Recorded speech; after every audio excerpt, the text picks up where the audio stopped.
Cambodia has the most relaxed visa situation in Southeast Asia, but there is one decision, a $5 decision, that most people get wrong at the airport.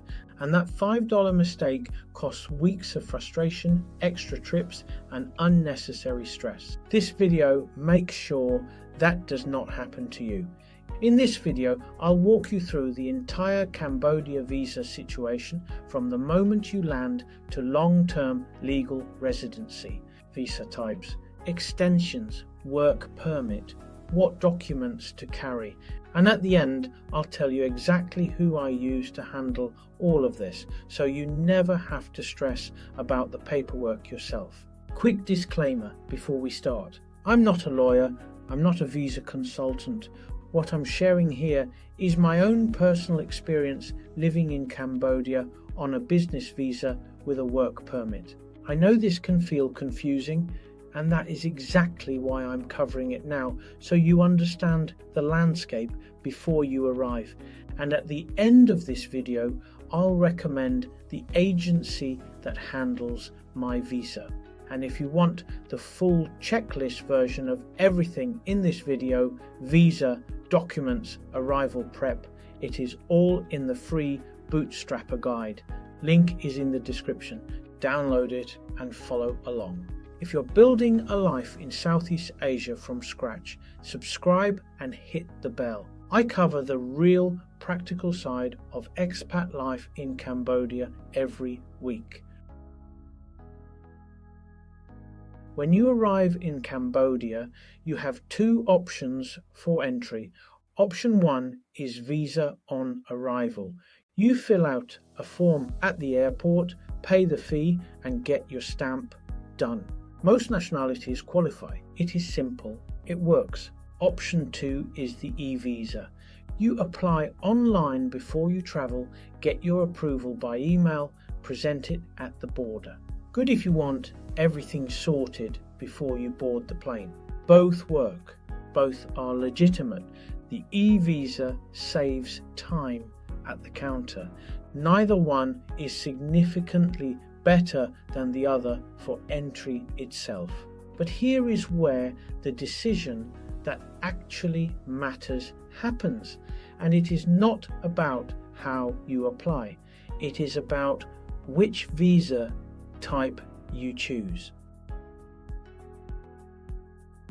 When you arrive, you'll be asked which visa type you want. Tourist visa, $30. Ordinary business visa, $35. $5. Always get the business visa. Here is why. Both are valid for 30 days on arrival. But what happens after those 30 days is completely different. The tourist visa is difficult to extend. Changing from a tourist visa to a business visa after you've already entered, it is possible, but it is a bureaucratic headache. Extra trips, extra time, extra cost. The ordinary business visa, on the other hand, can be extended. First for 1 month, then for longer periods up to 3, 6 or 12 months as a long stay business visa extension. This is the foundation of how most expats and digital nomads legally stay in Cambodia long term. $5 at the airport. That is the entire cost of making this right from the beginning. If someone at the counter tries to talk you into the tourist visa because it is cheaper, politely decline. You know better. Your ordinary business visa gives you 30 days on arrival. After that, you extend. After the first 30 days, you can apply for a longer term business visa extension. Ask for 1 year. This is what most long-term expats in Cambodia use. It is renewable. It gives you stability. Here is the part that makes Cambodia genuinely special. You do not leave the country to renew. No visa runs, no border hops. You handle it from inside Cambodia. Your visa agent processes the extension and you get your passport back stamped. That alone is worth the move. stability without the stress. If you're staying in Cambodia long term and running a business or working even online, you'll need a work permit in addition to your business visa. This is the combination I'm on: ordinary business visa, extended annually, plus a work permit. The work permit is issued by the Ministry of Labour. It is what makes your situation fully legal. Without it, you are in a grey area. I chose not to be in one. Your visa agency handles this too. It is not something you navigate yourself. The visa is valid until a certain date, but the work permit is valid for a calendar year, for example 2026. Most people are confused by this, but don't let it stop you. Let me give you the real numbers. As of 2026, here is what this actually costs. Your ordinary business visa on arrival, $35. Your 1 year business visa extension, $320. That breaks down as $295 for the visa itself, plus an additional fee if you do not have a registered company.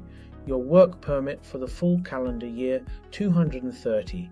Add that up, $550 a year. That is less than $50 a month to be completely above board. Let that number land. $550. That is your annual visa cost. That is it. Quick disclaimer, fees do change. Always confirm with your agency. One important note: if you are a retiree, the work permit requirement likely does not apply to you. Different rules, different path. Retirees, speak to your agency about your specific situation. Quick question before we continue.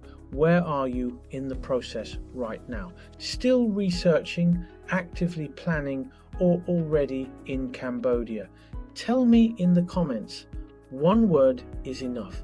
I read every single one.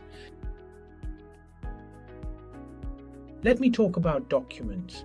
This is where a lot of people are either over-prepared with unnecessary things or dangerously under-prepared. What you need physically: passport, valid for at least 6 months, non-negotiable. If your passport expires in less than 6 months, sort that before you travel. Do not assume it will be fine. It will not be fine. A return ticket or a one-way ticket plus proof of onward travel. Cambodia immigration wants to see that you have a departure plan. A one-way ticket is fine, but have your onward travel booked. This one catches people off guard. Cambodia requires you to complete an arrival card before you fly, not at the border, before you board the plane. The form opens online 3 days before departure, not a day earlier. Fill it out as soon as that window opens. It takes 5 minutes. The link is in the description. Your airline checks for it at check-in. If you do not have it, you may not be allowed to board. Now, beyond the physical documents, set up a digital vault. Scan everything: passport photo page, visa approval, travel insurance. Store copies in a secure cloud folder. I also recommend a password manager, non-optional in 2026, and a VPN. Public Wi-Fi in cafes and co-working spaces is your daily reality here. A VPN is basic hygiene, not a luxury. Overstaying your visa in Cambodia is expensive. The current fine is $10 per day over your expiry date. That adds up fast if you're not paying attention. Overstay long enough and you can be barred. This is entirely avoidable. You know your expiry date. Your agency tracks it. There is no reason for this to happen. But if it does, go directly to your visa agency before you attempt to exit. For those thinking longer term, Cambodia does have a permanent residency pathway. Requirements can change, but it exists. There is also the CM2H program, a long stay residency option. For most digital nomads in year one, the annual business visa extension is all you need. But it is good to know the longer road is there. If you have a long-term vision, Cambodia is for you. Let me bring everything together. Step 1, sort your flight, either a return ticket or a one-way ticket plus proof of onward travel. Step 2, choose visa type E, ordinary business visa, every time. Step 3, the Cambodia Arrival Card. The form opens online 3 days before your departure. Your airline checks for it at check-in. No arrival card, no boarding. Link is in the description. Step 4, after 30 days, extend to a 1-year business visa. $320 total. Your agency handles this. You get your passport back with the stamp. Done. Step 5, apply for your work permit. $230. Step 6, confirmation of stay. This is optional, but some immigration officers ask for it. I had my first 30-day accommodation booking printed and ready. They didn't ask, but play it safe. And a bonus step: do not sign a long rental agreement in your first months. No 1-year leases until you know exactly where you want to be. You will see on the ground what feels right. I want to be direct about this. I've heard horror stories. Expats who tried to handle their own paperwork, wrong visa type stamped, missed extension deadline. One person lost their passport, gone. These are real situations, and none of them happen when you use a proper visa agency. I always recommend an agency, not because it is impossible, but because it is simply not worth the risk. I used an agency. They've handled my business visa and work permit from the beginning. Reliable, professional. They know exactly what the current rules are, so you do not have to.